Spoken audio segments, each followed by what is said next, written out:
Welcome to Movie Trivia and Facts and my ranking of all the Friday the 13th movies. These do not include the fan-made films which deserve their own rankings. Today, we're diving into the chilling world of Friday the 13th. We'll be trekking through the murky waters of Camp Crystal Lake, exploring the darkest corners of this iconic horror franchise. We're ranking all 12 movies, from the depths of its despair to the pinnacle of slasher perfection. So grab your sleeping bag, make sure you've got a good grip on your machete, and settle in. Coming in at number 12, Jason Goes to Hell, The Final Friday. Oh boy, where do we even begin? You ever watch a movie so off the rails, so bafflingly bizarre, you almost have to admire its audacity? That's Jason Goes to Hell in a nutshell. It's like someone took the Friday the 13th formula, tossed it in a blender with a demonic possession storyline, and hit puree. We've got body hopping, a weird slug baby, and Jason looking more like a Cenobite reject than the hockey mask maniac we know and tolerate. It's a mess, a glorious, nonsensical mess. The kills are creatively disgusting, I'll give it that, but the plot, forget about it, it's convoluted, nonsensical. And a slap in the face to anyone who wanted a satisfying conclusion to Jason's story. And speaking of Jason, he's barely even in it. He spends most of the movie possessing people, which I'm not going to lie, is a pretty neat trick. But it's not why I signed up for a Friday the 13th flick. I want to see the big guy hacking and slashing, not playing body snatcher. Next up, in the 11th spot, we're blasting off to the year 2455 with Jason X. Now, I'm all for a good sci-fi horror mashup, but this one misses the mark like Jason trying to swing a machete in space. The premise: Jason gets frozen, thawed out centuries later, and goes on a rampage aboard a spaceship. Look, I'm no rocket scientist, but even I know you can't just freeze a guy for 400 years and expect him to wake up ready to kill. The movie tries to inject some humor into the mix, but the jokes fall flatter than a pancake in a vacuum, and don't even get me started on Uber Jason. Look, I appreciate a good upgrade as much as the next guy, but turning Jason into a shiny cybernetic killing machine just feels wrong. It's like putting spinners on the Batmobile. Sure, it's flashy, but it completely misses the point. Jason X is a prime example of what happens when a franchise tries to jump the shark, or in this case, the spaceship. For number 10, it is Friday the 13th Part 8, Jason Takes Manhattan. The title promised a blood-soaked rampage through the concrete jungle, a symphony of screams echoing through the skyscrapers. What we got? A glorified boat trip with a few alleyway stabbings? Don't get me wrong, the idea of Jason cutting loose on Times Square is pure gold. Imagine him chasing down victims through crowded streets, scaling the Statue of Liberty, maybe even taking a bite out of the Big Apple. But instead, most of the movie takes place on a damn cruise ship. We get a whopping 10 minutes of actual Manhattan mayhem, and it's mostly just Jason punching teenagers in back alleys. Jason Takes Manhattan is a prime example of missed opportunities and squandered potential. Number 9 on the list introduces us the fan-favorite Kane Hodder as Jason Voorhees. Here is Friday the 13th, Part 7, The New Blood. This installment introduces Tina, a young woman with telekinetic powers who accidentally unleashes Jason from his watery grave. Now, I'm all for a good showdown between a slasher villain and a psychic teenager, but The New Blood just feels clunky. The special effects are cheesy, even for the Friday the 13th franchise, and the pacing is all over the place. Tina's powers are inconsistent, sometimes working like a charm, other times fizzling out like a cheap firecracker. And Jason, well, he's just kind of there. He racks up a decent body count, but he lacks the raw, animalistic presence he had in previous films. It's like he's going through the motions, just another day at the office for the undead killing machine. The New Blood isn't the worst Friday the 13th movie, but it's definitely forgettable.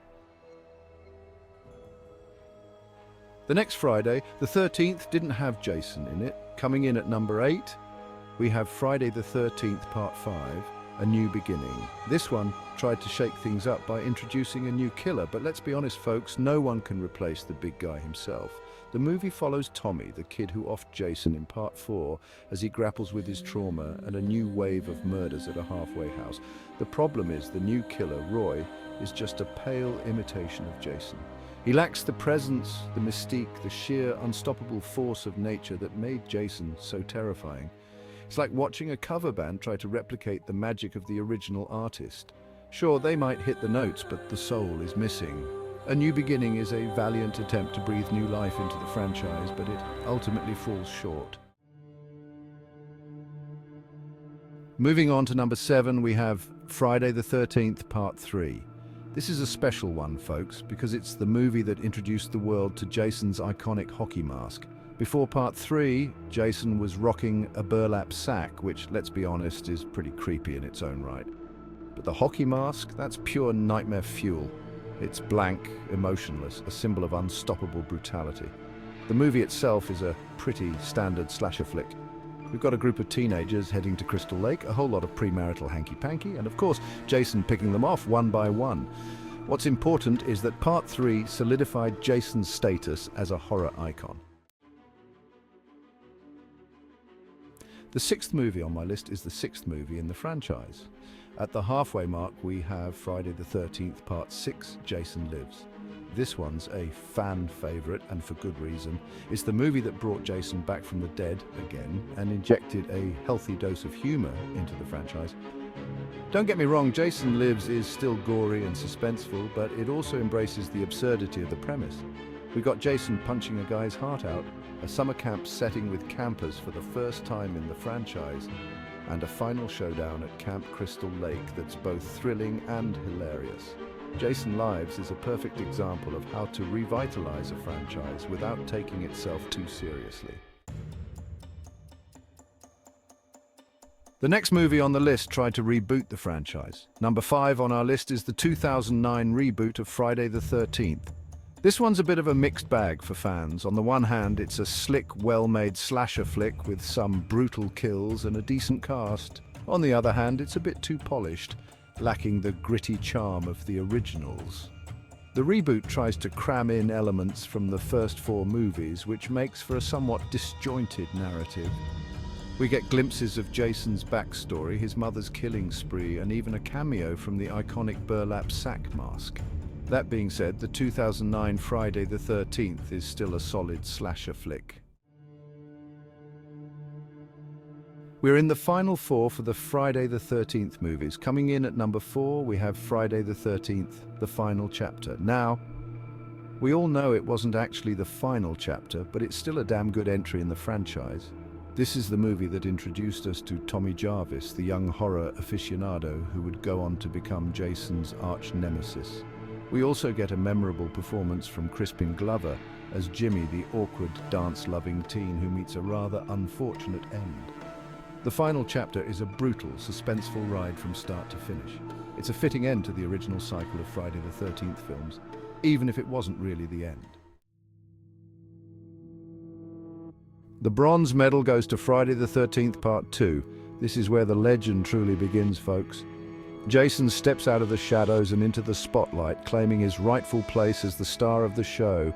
This is pre-hockey mask Jason, rocking a creepy burlap sack over his head, but don't let that fool you. He's just as brutal and relentless as ever.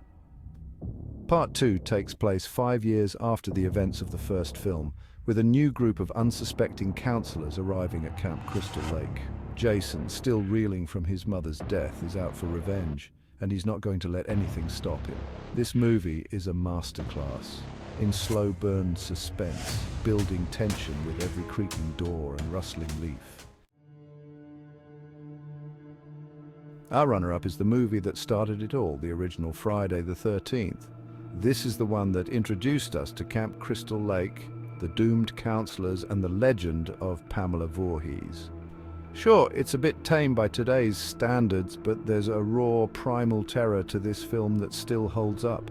The ending, with the sudden appearance of Jason, is one of the most iconic jump scares in horror history. It's a well-crafted slasher flick that spawned a franchise and cemented its place in horror history. And finally, the best Friday the 13th movie is Freddy vs. Jason. This movie strikes the perfect balance between horror and humor, delivering a self-aware slasher flick that's both thrilling and hilarious.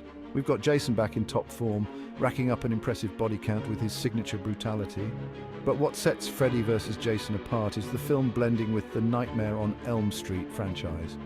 The movie knows it's ridiculous, and it embraces that absurdity with gusto. We've got one-liners, meta-humor, and two epic showdowns from the franchise's leads, Jason Voorhees and Freddy Krueger. Freddy vs. Jason is a love letter to the slasher genre, a celebration of all things gory and over the top. And there you have it, folks, our ranking of every Friday the 13th movie, from the depths of Camp Crystal Lake to the fiery pits of hell and back. What are your favorite Friday the 13th moments? Don't forget to like, subscribe, and hit the bell icon for more horror content. See you in the next video.